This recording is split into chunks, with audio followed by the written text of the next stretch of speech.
Good morning, good afternoon, good evening, wherever you are, whatever you're doing, and welcome to another episode of Stat Me Up for Anfield Index. Yesterday, I was about 65% dealing with the Forest result. I'm probably about 70% about now. I'm hoping our expert, Mr. or Dr. Bart's his official title, is about to take that percentage a bit higher. I'm getting a little bit of happier music, Bart.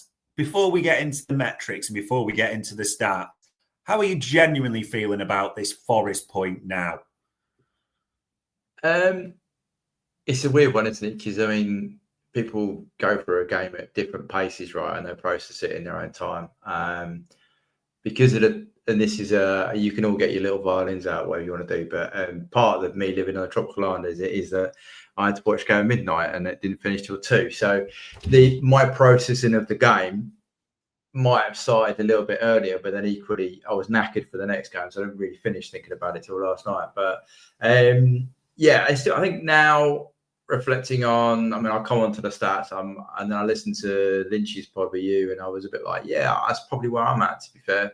I think first half, it was one of them. I was annoyed at a couple of players that we've come on to, and I was like, "Ow, that was our only shot for the whole game in the box." And you think, right, but then the way in which we changed the game in the last 30 minutes or whatever it was, showed to me that, yeah, we are still top dogs, because no one else has done that to Forest. No one else has taken that many. The last one of these we said Forest generally tend to limit you to below 10 shots, right? Yeah. We took 23 shots.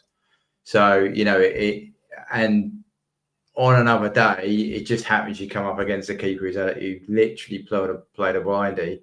And then if he didn't stop it, he had 2 players behind him on the line. So, I kind of, sometimes you look at that and you go, all right, okay, was there anything more we could have done? Probably not, to be honest with you, because I think the keeper was that good on the night that you would literally have to put it in the postage stamp, should we say, a post shot of 0.9 or, to get the goal, and it just wasn't happening like that. The only thing I would say on a rewatch, because I've rewatched it ready for UP next week, is I did think I thought we were unlucky with a pen. I have to say, I thought we were unlucky not to get a pen.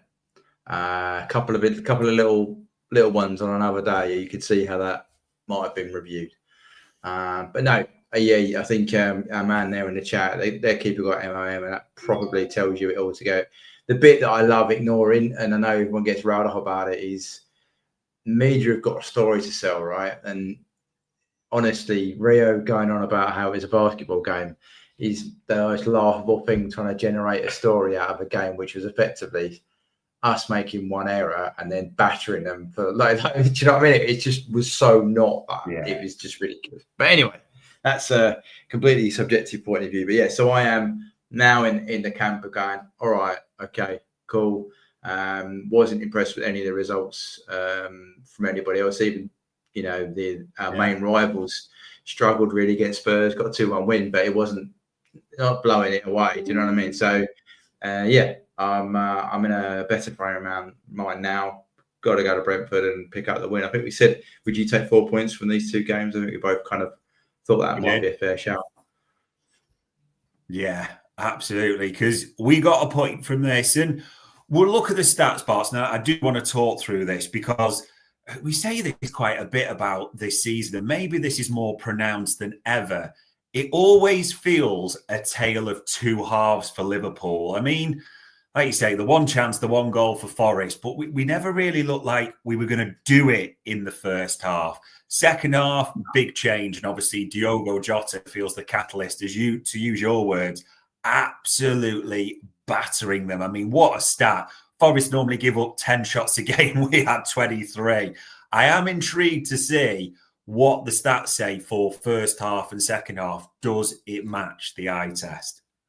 Yeah, top line stuff, we've already kind of covered a few of them, and you can. I'll break it down straight away with our boys. But if you correct nearly 2 XG away from home and you don't let the oppo get anywhere near half an XG, that's not a bad performance in anyone's book. You just and there's no penalties involved in that either. So that's pure. That's some good stuff. And the threat conversion is probably where we're a little bit. That's a game process thing. We might not have been quite as good. And you could say that some of our shot selection was not as high quality.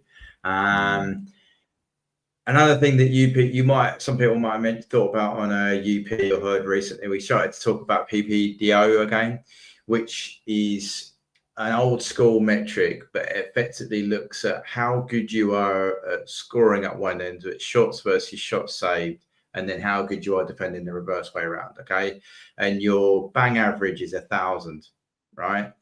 And for this game we were 840, and Forest was slightly above, which is generally on their back end. So that shows you they had a high save volume from a high amount of shots. So they ran a little bit hot. Yeah, 1,100 is kind of all right. Above that is a little bit hot. We were under because at one end we shipped. We only had, how many shots did they have? They had four? No, they had total. I've lost my totals. They had 6 shots, right? They had 3 on target and they scored 1. So it's about shots on target and what you score, right? So we had 6 on target and only scored 1. So our save to on target ratio is worse than theirs. And conversely, the other end for them, it works the other way around. So, but that kind of showed, that probably gives you a realization that they were hot one end and we were cold. We were cold in the same end of the pitch. And by half, though, as we said, first half, we had more of the ball. I think that was pretty clear to everybody there. Field tilt, we spent most of it in their final third because, frankly, they didn't do a lot after they got the goal. Shots outside the box is probably the area which, when that starts creeping up, that says you're playing a low block and we're also being impatient in our approach, because typically slots cut that number down. That was really high last season. It was about a third to nearly 40% of our shots last season were outside the box. Something like that. I can't remember the exact size, but it was high amount, and slots brought that right down to a low level. So that's us creeping up a bit.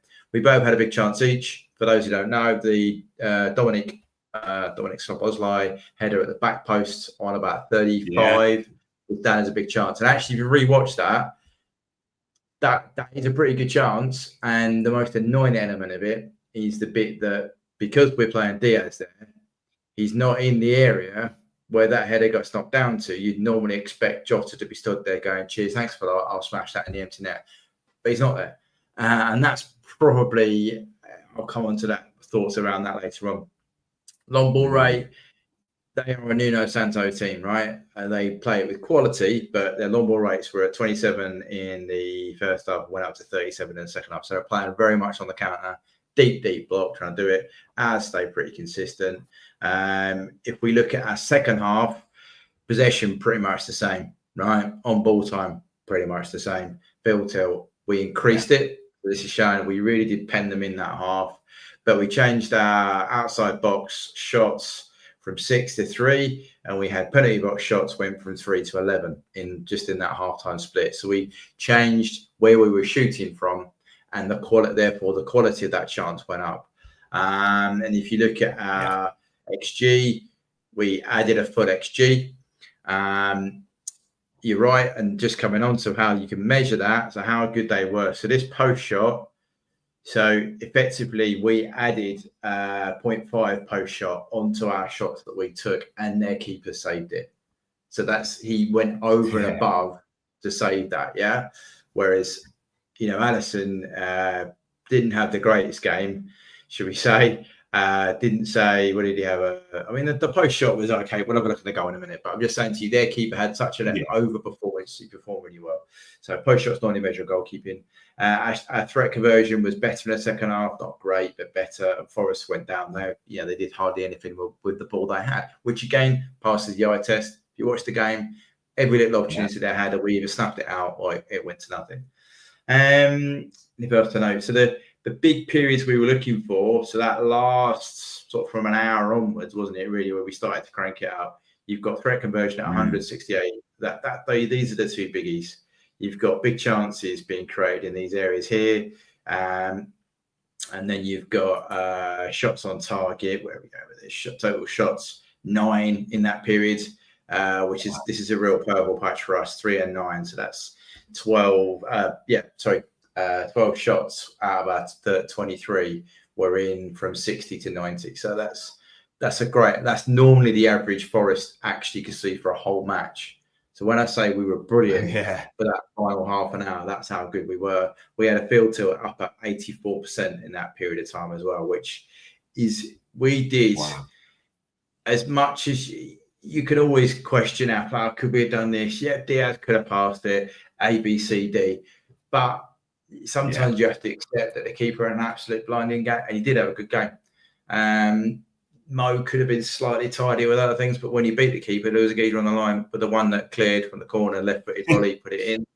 The only one, I think, Jota was through a couple of times, great pass on the right, Mo slips him in. I would have probably expected Jota to have scored there. He hit the keeper, but it's okay. If we look at what Monte Carlo said we should have won the game. It's that simple, really. Should have won it 2-0 or 1-0. And the Liverpool win there is 76%. The draw is more than Forest winning it. So that kind of gives you a flavour of the overview. When I put in so past maps wise, so that's Forest for you. That's what they did. But that's not a pass network. That's them. We're very limited ball, not looking to create patterns. This is us in the first half, typical crab going on.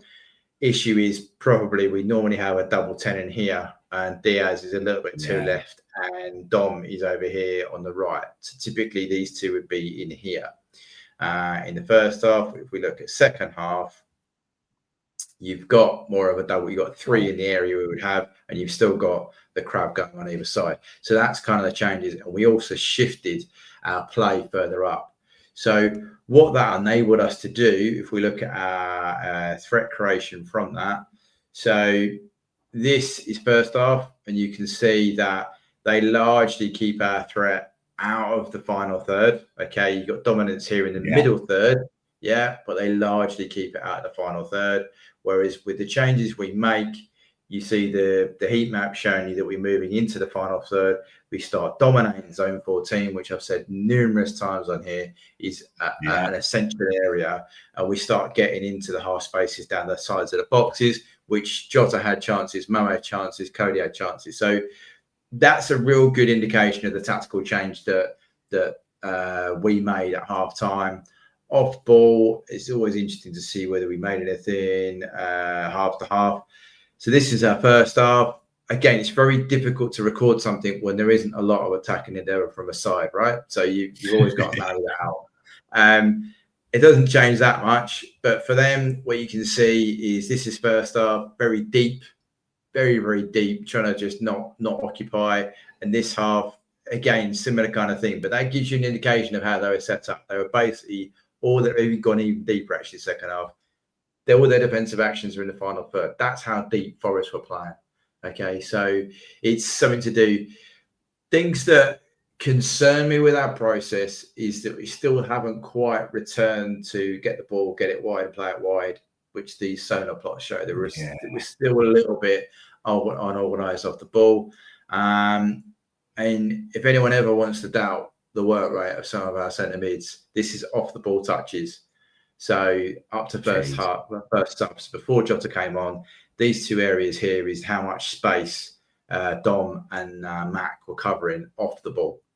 That's a phenomenal area that those there. They are covering almost 8 squares between them, whereas everybody else is in a designated zone. All right. So there's some things there just to give people an idea about that Dom header. So that Dom header was a 0.21 XG. So it didn't get on target, but it fell into this area here. Jota's chance was 0.33 and then the unsavable. The other one he had was here. Was it here? Yeah. So 0.28 and a 0.27 post shot. So he put it in an okay area, but 0.2 to 20. He's actually decreased that chance by only a 0.1%, but he's not made it better, should we say, and the keeper's safety. So overall, I think I posted out on my Blue Sky that I thought first half they very much sat there as they would do. They got lucky, depending on how you talk about the blame of the goal changes. I'm still, for me, BBD plays them all on the side and then doesn't go with the run-up when he's dithers a little bit. But you could also argue the right back can help him out. Konate's there's various things. And I'm not sure Ali actually covers himself in glory because it didn't come across as a very hard hit shot. I know it's right in the corner, but it doesn't look very quick, should we say. So, but that's... From a team perspective, I think we tweaked it second half. As I said, we moved out. We got Jota involved down the half spaces. Then we improved that passing. Yeah. And yeah, I keep going back to it. That second half was it was a good performance. Second half, it just didn't quite have the finishes or the keeper to have a slight miss one of them. And we would have gone away 3 points. And I think generally everyone would have gone away and gone, yeah, right. That's okay. Whereas now you've only got a point. You're okay. But that's probably where I'm at for the team. So here's an interesting one. It's like, as you show on the stats, we had that purple patch, which is when Diogo Jota comes on. We win the field tilt. We win the big chances. But we kind of alluded to, and people are mentioning him in the chat there, Elio Jota. Jota makes a new Premier League record against Forest, 22 seconds. And we should also mention that Tsimikas comes on. We'll come to him a little bit. I'm intrigued by this one, Bart, because Jota gets man of the match, and it's an incredible sort of period he goes through. Like you mentioned, the big chances as well, and that purple patch. Is it too strong to say that Diogo Jota changes the game? No, I don't think. I think that's absolutely right. I think there's two things that happen with those subs, and before anybody starts having a go at me, I will support every single Liverpool player. But we were playing with 10 men out there.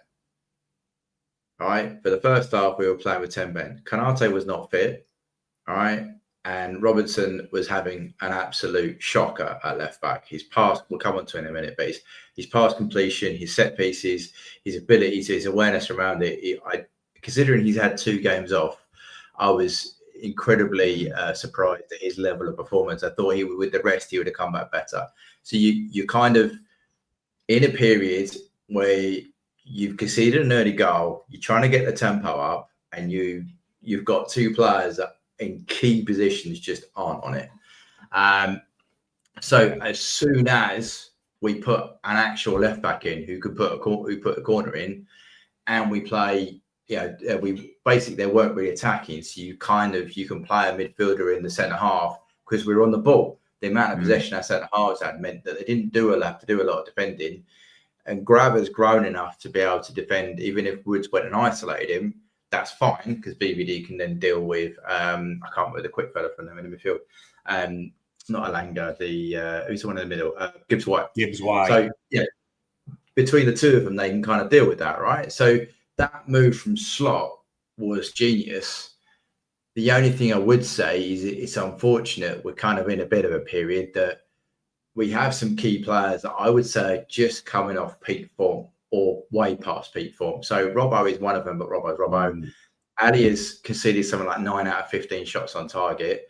That's not a good run for a keeper. Konate isn't quite fit. Grav isn't at the level he was in the first 10 games of the season. He's still playing okay. Don't Chris. He's not quite doing the space stuff that he was doing. Mo's going for a bit of a blip. And the other key man for me, his slot is going for a bit of a trudge because this is the second league game. I personally think he made the wrong selection. He shouldn't have gone with Diaz in the 9. Should have played Jota from the start. So I think it's just unfortunate. You've got a group that are just going through a bit of a funk. I'm hoping they can learn bits from it and move out of it because we have the personnel and Slot's proven he's brilliant. But I just think certainly the last 2 league games, I think a better setup from the start might have meant we wouldn't be going in behind, we're going in ahead. But it is what it is. I am intrigued. Diogo Jota then. For man of the match, official man of the match, it's important to say that for not too long on the field. Like, how good are his stats? So his stats, he's here. He is down here. The thing with Jota, you've always got to remember, he doesn't really contribute in build-up, right? You just have to accept that, right? He's only in the 1.1 of our EPV, our threat creation. But that might sound, wow, that's horrendous. But that is just typical Jota. He doesn't do that. He might win you the ball, but he's not going to then suddenly create anything out of nothing. So that's not great. His dual rate, receiving is 75, decent for someone that hard at the pitch. Pass success, 80%, good. Yeah, that's not bad, considering who he came on for. Well, I've lost Diaz in all this. Oh, Diaz was down there. So Diaz was 90%, but it's okay. Final third passes, he got 6. He got 3 big chances, Jota. So he got into position to receive big chances. He got progressive passes received. He got 4, which is good. If we look at what he did off the ball, which often Jota does, pretty damn well. He's got 50% dual rate, better than Diaz. About the same for carries into the final third. 6 in 32 minutes versus 19 in 16. Yeah, in 76 is pretty comparable. And touches, though, penalty box touches. So Jota spent 30% of his time on the pitch in the penalty box versus Diaz's 13%. So that's almost double the amount of time in the area where we need our 9 to be in that game. And that meant stiff stuff fell to him. It's like when, was it Mo who clipped one far left, drops down, and Jota's almost slamming it in, but a guy's on the line, right? So that kind of thing happens because of Jota's positioning. So, yeah, I would say Jota had a very good game. If we look at his overall metrics, which is down here. So, yeah, he outperforms 3 of the 7 metrics, which is good, whereas Diaz only outperforms 1 and he's under on the others. But considering you've got to compare those two because they played the same position. I did do a wagon wheel specifically for him because he got man of the match, and there you go. That's him in a wider sense. So on ball time, he didn't have a lot of the ball, so you can't really judge him for not having that. He's not going to have a lot of possession because that's just not his game. Duels, he did okay. He's under the normal, but aerials and shot percentages, he's up there. He's not going to create any threat. So for a limited period of time, that's pretty decent. As we always try and balance things, a comparative, that's Morgan Gibbs-White. Considering the amount of time they didn't have on the ball, it's not a bad profile to have from ball metrics. But I thought Jota was man of the match for us. But saying all of that, their keeper was the best guy on the pitch. To be fair, we are dominant. We have shots galore, as you've shown there. We have a purple patch. And if we're honest, there is a real argument to say Sells and Murillo really shone in that for them. They had the game of their lives, it felt, more than anything. So that's maybe what it comes down to. And I do want to explore this, and people are going to jump on this. So let's just get this in context fully. Andy Robertson is a Liverpool legend, an absolute snip beyond belief at 8 million, won it all, been unbelievable back in his day. That day is not now. And the eye test tells us, Bart, it seemed pronounced. And this isn't saying Kostas Tsimikas is a top-class left-back, by the way. No. It just seemed to improve down that side. I am intrigued to see what the stats say about these two. So there are these 2 lines here. So Robbo's top and Kostas is third down when we start scrolling across, all right? So Kostas, pass success, 89, nearly 90. Robbo's was 80-ish, 81. So there's nearly a 10% difference between their pass success. If we look at any production, so XT, which is threat, so Costas produced double the amount in only a third of the time, that he was on the pitch for versus Robbo. Yeah. So in terms of output, that was good. In terms of final third passes, Robbo had 15, Costas at 10, but again, you got to remember Costas was only on for a third of the time, right? We got carried on here somewhere. Yeah, attempted passes 19 versus 32, so that's pretty decent. Now, this is the threat, which is key. That they are the attacking output a lot of times because the wide left forward comes in a lot of times, particularly when you're playing Cody. So in his time on the pitch, Costas produced nearly 14% of our threat versus Robbo in double the, or in 2/3 of the time, if you like, was on for 6%. So that's a massive difference in what they did on the ball in the right areas. Okay, if we then go off the ball, should we say, just to give you an idea about where Robbo was passing as well, because there was a bit of times in commentary where it looked like Robbo was just knocking it back to BVD. He was just playing safe. So Robbo's biggest pass connection was with Van Dijk, right? He plays the ball back to Van Dijk 12 times, then into Diaz, and then 6 into Max. So that is 18 of his passes were defensively minded, right? Particularly when we're trying to attack down now, we've got our possession. That's not a great stat you want to be looking for. So rather than passing to Van Dijk, you kind of want to be looking up, playing it into Cody or carrying it. And Robbo is just typically a carrier, as we said. So that's not great. If we look at on his defensive side, he didn't win any duels and he wasn't involved in a lot, which is more of a worry. Okay.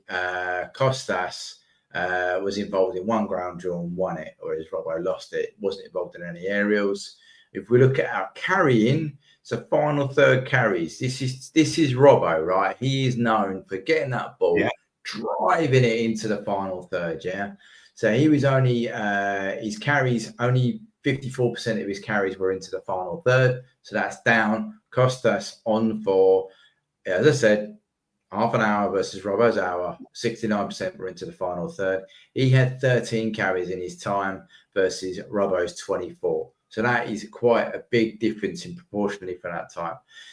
The touches, should we say? So Costas, fairly even mix, and 55% of his touches in the final third. Robbo, mainly in that middle third, not really wanting to move things forward into the final third. So, yeah, Costas on the ball for nearly 30, Robbo on for nearly 50. Again, only 20 more considering he was on for, half an hour longer. That's a little bit of a difference. So, yeah, I think Robbo is a legend. I don't like criticising players who've been an absolute legend for us. I keep getting confused when I'm playing in red. But it's just, you look at some of the metrics around Robertson he's not above, and he's not anywhere near these black dots here, which says he's underperforming all of the metrics. Yeah. Whereas Costas, with limited time on there, is at least matching 3 out of the 7. Yeah. So, yeah, there's a problem there. And when you're asking your fullbacks to take set pieces as we do, you cannot afford for one side of that. Typically, they split them up, right? To be completely ineffective. Yeah. Robbo hit the front man, put it out of play, I think, on a couple of times, numerous times. First thing Costas does is puts it right on Jota's head and we're 1-0 equal. And then there's 2 or 3 after that are dangerous. So, yeah, it's a problem for us. There are solutions in the market, as we've done through TMM, looking at left backs, which are doable this window. Unfortunately, it looks like it's not going to happen. But yeah, as I said, the biggest concern for me with this Robbo performance was that it wasn't like he come off the back of 3-4 games in a row and you can kind of go, right, he's just a bit tired. He's literally not played. He played against United, didn't play in the FA Cup, didn't play in the League Cup, or very minimal minutes. So he's literally had a huge chunk of time off, which should have given him a bit of recuperation. I think that's probably one of his worst performances of the season, and he's been sent off. So it's a worry. It's a worry. Yeah, and to be fair, if anyone thinks we're being unfair, we've caveated all that with what a legend he is at the club, but all the metrics there. And like you said, Bart, the biggest concern was we've seen Robbo sometimes respond to a rest, Villa, where he had a bit of a break and he did have a really good performance. But those are just so few and far between now. It is a concern. And yeah, you're right. We've talked about this quite a bit with left backs and TMM in the market. So we will see what happens with this one, people. And it is a frustrating draw, but there is not too much more we can do about it. Hopefully, that was a little bit cathartic for you. And we turn to Brentford at the weekend, a Saturday, 3 p.m. We don't get many of these, Barts. They're a funny team because you look at them in the table. I mean, we seem to be all playing these archetypal mid-table teams who win or lose half their game regularly all the time at the moment. And these mid-table teams who tend to score as many as they concede, 40 and 37. It's pretty much an even balance there. The one thing we say about Brentford is everyone knows their home record. It's dipped a little bit recently, and maybe it's the opposition, but they've got a good start. And when you talk about threats, you're looking at these two, aren't you? Look at that. And Mbeumo and Wissa, 24 goals between them, 5 assists, 29 contributions.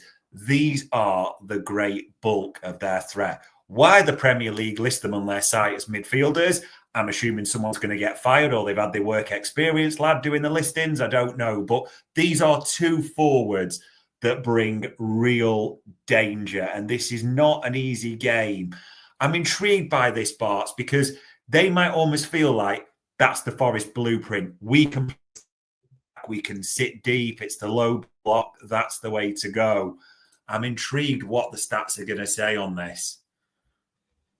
Yeah, it's a strange one. I think Brentford away has been one of those Nadar, kind of moments where it is a real litmus test, I think, for this Liverpool side. Even one of the greatest Klopp sides has gone there and got a dodgy result. I think yellow kit days. I think Jones scores to go 3-2 in at drawing a game, and that proved a pivotal points lost in that season. So even the greatest Liverpool teams have gone there and struggled. Last year, we got the result, but it in effect ended our season because Jota, Mo, Curtis all got injured, and they never really recovered. Yeah, they never really come back. We never really got back into that kind of rhythm. Yes, we saw people going to say, well, it was United. And I agree, the United result was really pivotal in the last season, but losing those players, that rhythm they had, and I mean, Matt was on for a similar kind of record he's on now last season, but we lost all those in the same game. So the result was kind of a bit of a bitter pill to swallow, should we say. But if we start where we normally look at, we look at what do they concede, all right? So this is against Brentford in a shooting in the Premier League. So these are shots. So barring Southampton, if we take them out as a bit of an extension of an error bar because they're shit. Sorry, excuse my French. Then they have conceded 26, 10, 24, 14, 21 shots, right? So they concede a lot of shots, right? Now, Forest, we did 23 of the shots against Forest, and they typically only conceded about 10. So that's kind of a good omen. In terms of XG, they concede, they're 2-2 against City. They're always going to create XG. It's about what they do with it. They're generally about 0.52. So that's, again, a high amount of XG to be conceding. And these are not, Forest, 0.9. These are not great sides they've played. Sorry, probably these Arsenal fans. They conceded 1.9 against Arsenal. So that's probably a yardstick. So that shows that they give stuff away. So it could come down to one of those, how good are our forwards? The bit that you've got to be wary with Brentford is their aerial ability, right? So they typically, that's 40. So against 50. So they are typically very good in the air. This is all over the pitch as well. We can look at different players. That's 45%. What Brentford do is they look to overload you defensively and offensively in the box on set plays. So that's why they sometimes have 11 players, not 11, but 10 players in the half attacking you. So the one caveat I would say to that, looking like we've got opportunities, is Kanate is not the 100% player he was at the beginning of the season, right? So we're not defending our box as well as we were doing, right? Now, if Joe's not there to play, if Endo plays, he's shorter, he might get dominated by the Brentford players. So what I'm saying to you, that is a little chink in there that Brentford will be aware of and could exploit. So we need Kanate to be showing a bit more of his pre-injury form than the post-injury form, to be honest with you. So we're going to need to defend our box absolutely superbly. And this would, for me, I'd start Costas for many reasons, but the cross to the back post that Robbo's been done 3 times this season already is something we just can't be seeing in this game. And Trent needs to be on one of his top games to block the cross in the box. So that's kind of your F-brief data. But what do we look like from our old friend Understat? So Brentford here, as you said, concede, 37 goals, scored 40. It's like a that's a mad thing. Imagine a world where that's your team. And no offense to Brentford fans, so that's crazy, right? You score almost. I can't remember many seasons for Liverpool being like that, unless it was under Rodgers. But so they should have only scored 37 goals and they scored 40. So they're running a little bit hot, a little bit. It's not massively, but a little bit hot. Defensively, though, so XGA, they should have conceded 37. They have conceded 37. So they're pretty much bang on where they do, right? So they are conceding over a goal a game for a reason, okay? Points-wise, it's only one difference. They are literally exactly where they should be, all right? They have a thing about scoring early. There's a few games this season they've scored in the first 5 minutes. So that's something to be aware of. Yeah. Particularly if they take their kickoff. They have a couple of set plays they use with pace and power and the rest of it. So that's things to be aware of. But yeah, I think generally they concede a lot of shot volume, which is good for us. If we can match them aerially in both boxes, that will reduce one of their main weapons. They can play a bit as well, obviously. So therefore, we're going to need Dom's energy in the middle of the park to shut down their two mills. So, yeah. And those two players, we've done Bueno before on here in TMM, and he profiles pretty well. It's just, I think it was the age thing. We were a little bit, are we going to pay that money for a slightly older player? So, yeah, I think if we pick the right team, and I stress the right team, for me, that is a 9 and not Diaz trying to play at 9. And that's not Diaz's fault. He's a left winger, so play him on the left wing. And we play the left back in form-ish. I think we should be able to manage this game, but we are going to have to start well because, we're away from home. Brentford, they are very good at deep block again, and I don't really want another Tuesday night where you're watching us trying to grind through and try and get something. They're a very tall side. A couple of our ex-players are there. Van der Berg, isn't he? Is it Van der Berg at the back? Carvalho's popping on a little bit as well. It would be. I don't think it's one for a classic game, should we say? But if we can ignore the noise, play to our strengths, we're more than capable of getting a result. I'd love a 4-1, Malcolm. I absolutely agree with you. But minus the injuries would be absolutely critical because I could do without losing 3 players on it in a game. That would be pretty harsh. But yeah, how are you feeling about the game?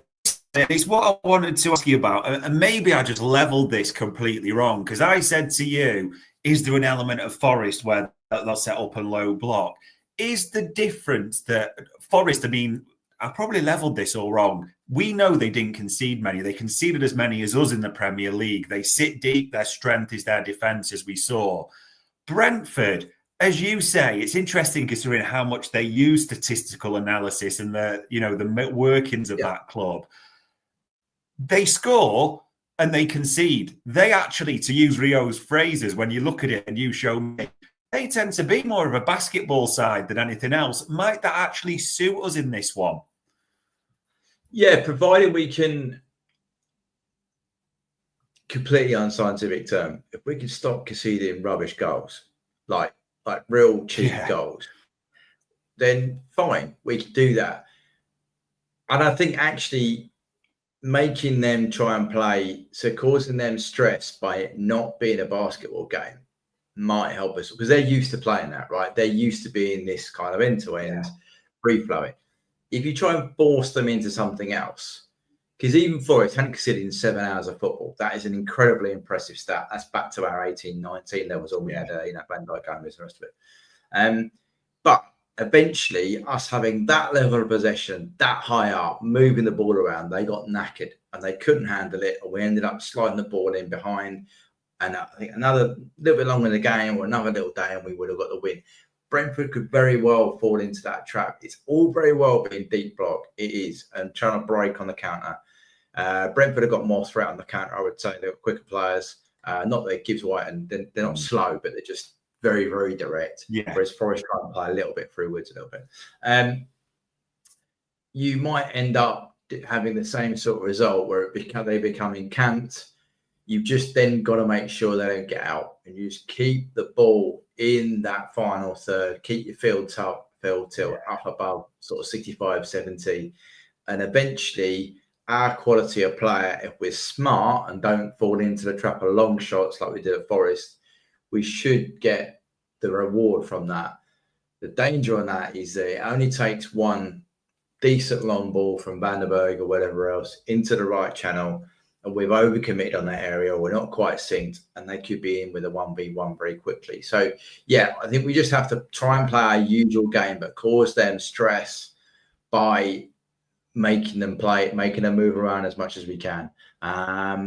We should get a reward. If we go to basketball, if you try and play a basketball against a team that's used to playing basketball, you might come unstuck, because we're not a basketball team anymore. We used to be. Under Klopp, we used to be the best in the world at playing basketball, but we're not anymore.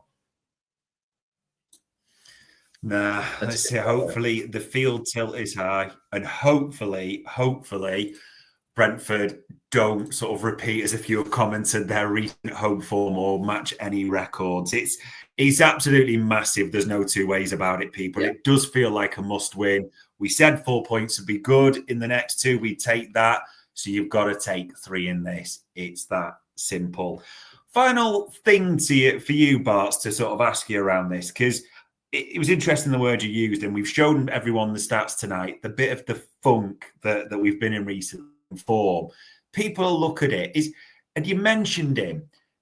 Is 100% fully fit Ibou Konate a big underlying, if not the underlying, to you feel of what's going on, that we are shipping so many goals, that if he was fully fit, it would just make such a difference? I think it would make a difference. I'm not entirely sure, and we did this on The Pressure a few weeks ago, that you can look at the goals and you can say, oh, is that because of X, Y, Z? And not a lot of them are down to the right centre half, right? I think there's one at Fulham, both Newcastle, one at Newcastle maybe, and a couple others. So it's not like a massive thing. To me, there's two things that are a problem with it. We've conceded, I said 9 out of 15 shots on target we've conceded. Yeah. That's not, so our save percentage has dropped off. That's not great. We can't maintain that. And teams have taken the opportunity with Konate out there to double down on the attack down the right. Whereas previously they were going, okay, we'll attack the left because Konate's in amazing form. So the volume coming down that right side makes it look like it's because we're there, but I think it's just they're changing the way they attack. 100% fit Konate, and if he hadn't got injured, I would almost, I don't think it would be anywhere near anybody. I think we'd be way ahead. But a lot of the goals that have happened along this period, should we say, from Newcastle away, have been individual errors, to be frank. Like, they've been individual errors. 2 at Newcastle were definitely individual errors, including the keeper. Fulham, both individual errors that could have been cut out. You look at I don't know why my screen's doing that. Even last the Forest game, individual errors that should never be outrunning any back four in the Premier League who's going for the title on a through ball. It just should not happen, and it did. And then there was, I think, and he didn't do his best. So I think, yes, Konate would improve the picture 100%, but I'm not entirely convinced that any of the goals we conceded recently are solely down to him not being there. United at home, I'm not sure that was down an individual error. Trent didn't track a runner. And then the second one, we didn't deal with the crossbar enough. So I think, that was, so you know what I'm trying to say. So I'm not sure. They could be two things linked, but also be completely independent events. Yeah, it's probably fair. You feel it would have made some difference. Does it solve all the problems? No, there's a few other things in there. There's no two ways about it. So there we go. I know that was coming up quite a few times in the chat panel. So there we are, ladies and gents. There was a lot to like for the Forest game. Field tilt shots, the purple patches, all those. It does finish 1-1. There are some real questions to ask about Andy Robertson at left back and the changes there with Tsimikas. That's not picking on a club legend. That's just talking through the stats that we've got.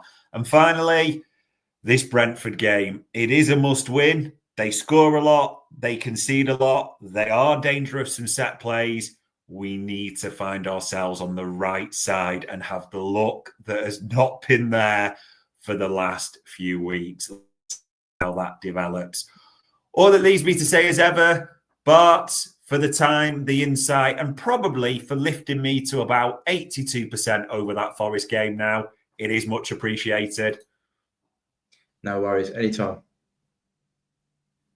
And ladies and gents, that was another Stat Me Up